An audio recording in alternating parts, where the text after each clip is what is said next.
இந்த பாவக்காய் கொடி வளர ஆரம்பிச்சு 1 1/2 மாதம் ஆகுது. சமையலுக்காக வாங்கி இந்த பாவக்காயிலேருந்து பழுத்த காயுடைய விதைய சேகரித்து அதை வச்சு தான் இந்த செடியை வளர்த்துருக்கேன். இப்போ தான் பூ பூத்து காய்கள் காய்க்க ஆரம்பிச்சிருக்கு. இந்த மாதிரி உட்டன் ஃப்ரேமு இருந்துச்சு, பந்தல் அமைக்கிற ஃப்ரேமு. அதை வந்து சுவரை ஒட்டி வச்சுட்டேன். மீதிக்கு இப்போ கொடி இன்னும் உயரமாக படர ஆரம்பிக்கும்போது இந்த மாதிரி சுவத்துலேயே கயிறு கட்டி விட்டுருக்கேன்.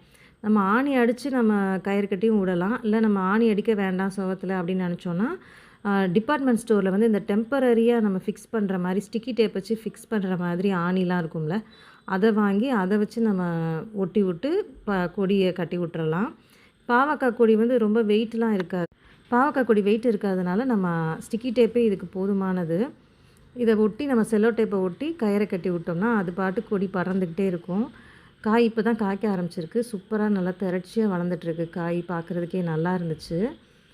அப்புறம் இந்த மெத்தட் வந்து நம்மளுக்கு ஸ்பேஸை அடைக்காது, அதுதான் ப்ளஸ் பாயிண்ட்டு. அப்புறம் சன்லைட்டும் வீணாகாமல் அதை அப்படியே ஃபுல்லாக அப்சர்வ் பண்ணிக்கிடும். இந்த செடி வந்து பார்க்குறதுக்கும் அழகாக இருக்கும். நம்ம வால் ஃபுல்லாக அப்படியே க்ரீனியாக பார்க்குறதுக்கும் அழகாக இருக்கும்.